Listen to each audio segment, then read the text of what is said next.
question is asking us to determine three things: whether the acid or the conjugate acid is stronger, qualitatively speaking, whether the reactants or product side is favored in this equilibrium, and whether KEQ will be less than, equal to, or greater than 1.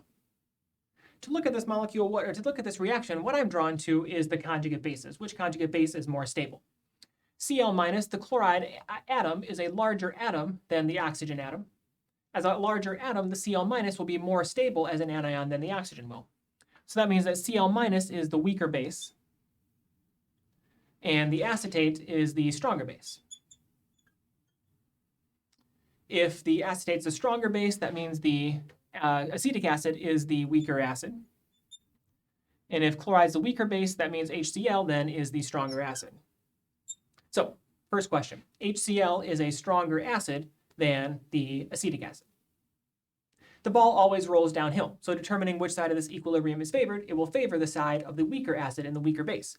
That means for this equilibrium, the product side will be favored.